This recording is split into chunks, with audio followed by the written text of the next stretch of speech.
میں آج آپ سب کی طرح میں نے بھی ٹی وی پہ کئی دنوں سے یہ بار بار بات سن رہا ہوں کہ پاکستان کے سب سے بڑے صوبے کی حکومت شاید اب تبدیل ہو جائے۔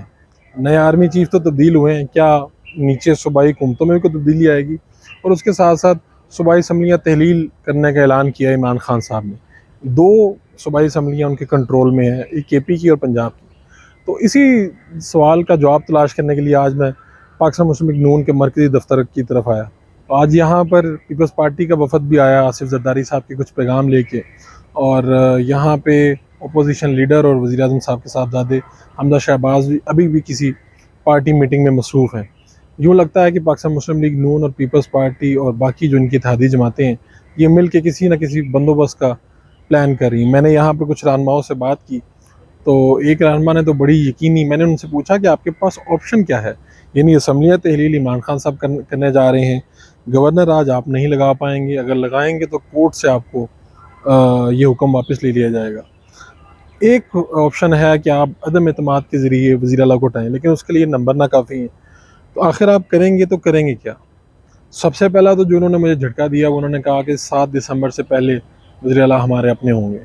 اسمبلی کا اجلاس اس وقت تک ختم نہیں ہو رہا، وہ اسے جاری رکھے ہوئے ہیں، اور ایسے میں اسمبلی کے اندر کچھ لانا، کچھ کرنا ناممکن سا لگتا ہے۔ لیکن پاکستان مسلم لیگ نون کے جو کچھ رہنما ہیں، جن کا اثر و رسوخ اچھا ہے، جن کی معلومات اچھی ہیں، انہوں نے مجھے یہاں پر کہا کہ ہمارے ساتھ پاکستان تحریک انصاف کے بہت سے لوگ رابطے میں ہیں، ہماری ایک ریویو پٹیشن ہے، ہم اس کے اوپر کام کر رہے ہیں اور اس کے اوپر کورٹ کچھ نہ کچھ کر سکتا ہے۔ اس کے علاوہ چودھری شجاعت صاحب کے حوالے سے انہوں نے کچھ باتیں کی کہ چودھری شجاعت صاحب کے جو کچھ قریبی لوگ ہیں، طارق بشیر چیمہ نے کچھ لوگوں سے رابطہ کر لیا۔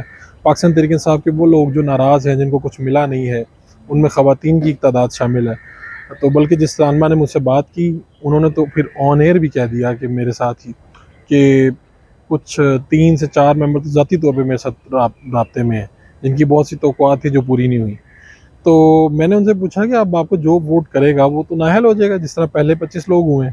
تو ان کا جواب دلچسپ تھا، یعنی پلاننگ جو لگ رہی ہے، نظر آ رہی ہے کہ اسمبلی کا اجلاس اگر ہو، گورنر وزیر اعلیٰ کو کہے کہ آپ اعتماد کا ووٹ لیں، تو اعتماد کا ووٹ لیتے ہوئے، یہ بات کرتے ہوئے کہ آپ اعتماد کا ووٹ لیں، تو دوبارہ سے سب لوگوں کو اکٹھا ہونا پڑے گا۔ تو پاکستان تحریک انصاف اور ان کی اتحادی جماعت کاف لیگ کے پاس عددی اکثریت زیادہ ہے۔ تو ایسے میں ہوگا کیا؟ اگر کچھ لوگ ان کے ساتھ رابطے میں ہیں تو وہ کچھ لوگ غیر حاضر ہو جائیں گے، کچھ لوگ استعفے دے سکتے ہیں، کچھ لوگ ملک سے باہر جا سکتے ہیں۔ ایسا بھی پلان ہو سکتا ہے۔